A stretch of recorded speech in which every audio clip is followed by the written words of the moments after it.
An Account of Egypt by Herodotus. Translated by G.C. Macaulay. Note: Herodotus was born at Halicarnassus on the southwest coast of Asia Minor, in the early part of the 5th century B.C. Of his life we know almost nothing, except that he spent much of it traveling to collect the material for his writings, and that he finally settled down at Thurii, in southern Italy, where his great work was composed. He died in 424 B.C. The subject of the history of Herodotus is the struggle between the Greeks and the barbarians, which he brings down to the Battle of Macaulay in 479 B.C. The work, as we have it, is divided into 9 books, named after the 9 muses, but this division is probably due to the Alexandrine grammarians. His information he gathered mainly from oral sources as he traveled through Asia Minor, down into Egypt, round the Black Sea, and into various parts of Greece and the neighboring countries. The chronological narrative halts from time to give opportunity for descriptions of the country, the people, and their customs and previous history, and the political account is constantly varied by rare tales and wonders.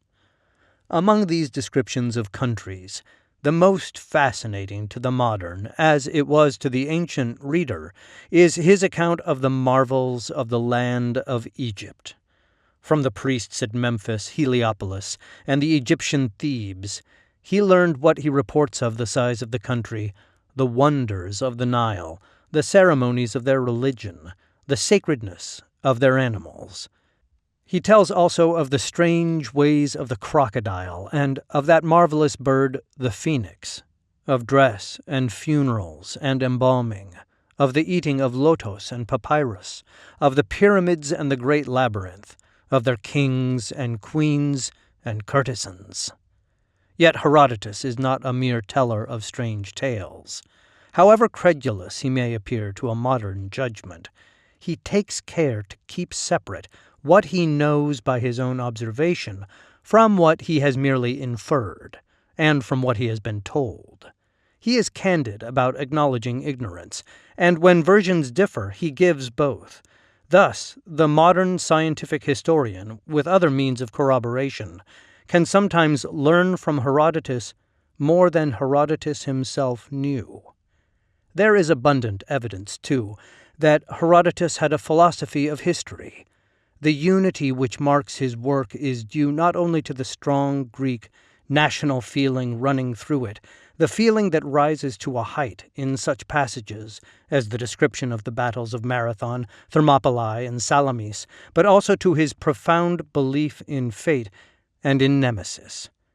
To his belief in fate is due the frequent quoting of oracles and their fulfillment, the frequent references to things foreordained by Providence, the working of Nemesis he finds in the disasters that befall men and nations, whose towering prosperity awakens the jealousy of the gods.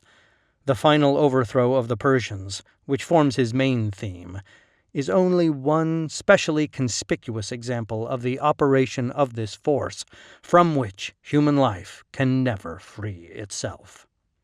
But above all, he is the father of storytellers. Herodotus is such simple and delightful reading, says Jevons. He is so unaffected and entertaining. His story flows so naturally and with such ease that we have a difficulty in bearing in mind that, over and above the hard writing which goes to make easy reading, there is a perpetual marvel in the work of Herodotus.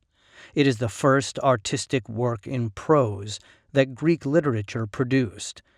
This prose work, which for pure literary merit no subsequent work has surpassed, than which later generations, after using the pen for centuries, have produced no prose more easy or more readable, this was the first of histories and of literary prose.